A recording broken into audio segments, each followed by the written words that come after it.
ఈరోజు మొదటి రోజు అసెంబ్లీ సమావేశాల సందర్భంగా నిన్న రాత్రి నేను మున్గోడు నియోజకవర్గం పోవడం జరిగింది. రాత్రి కార్యకర్తలతోటి మా నాయకులతో ఉన్నప్పుడు రేపు అసెంబ్లీకి ఇక్కడి నుంచి పోతున్నా అంటే మున్గోడు నుంచే డైరెక్ట్ అసెంబ్లీ సమావేశాలకు అటెండ్ చేస్తున్నా అంటే మేమందరం కూడా మున్గోడు నియోజకవర్గానికి సంబంధించిన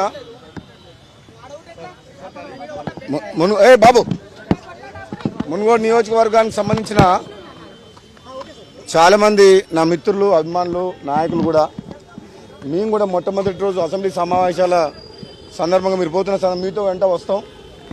అలాగే అందరం కూడా పోయేటప్పుడు అమరవీరుల స్తూపం దగ్గర జోహార్లు అర్పించి శ్రద్ధాంజలి ఘటించే అమరవీరులకు సైల్యూట్ కొడదాము అని చెప్పేసి అందరం కలిసి అప్పటికప్పుడు నిన్న రాత్రి అనుకోవడం జరిగింది. నాతో పాటు ఇక్కడికి వచ్చిన నా మిత్రులు, అభిమానులు, మా నాయకులు అందరూ కూడా నా హృదయపూర్వక ధన్యవాదాలు చెప్తున్నా. ఎందుకంటే ఈ తెలంగాణ రాష్ట్రం అనేది ఏర్పడ్డది త్యాగాల పునాదుల మీద. ఈ రాష్ట్రం 60 ఏండ్ల కళ నెరవేరింది త్యాగాల పునాదుల మీద.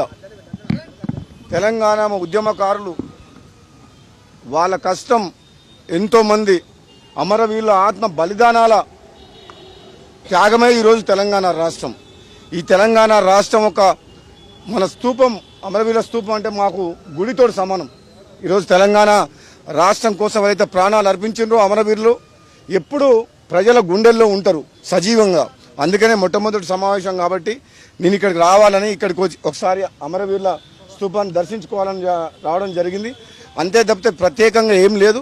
దీంతోపాటు ఈ మధ్య వరదల వల్ల కామారెడ్డి పరిసర ప్రాంతాల్లో ఎంతోమంది ఎఫెక్ట్ అయ్యారు కాబట్టి నేను, మా సహచర మిత్రులందరూ కూడా ఆ వరద బాధితులకు సహాయ కార్యక్రమాల్లో మేము పాల్గొనడానికి పోతున్నాం. ఇది మొట్టమొదటి రోజు సమావేశం కాబట్టి ఇక్కడికి రావడం జరిగింది. అంతే.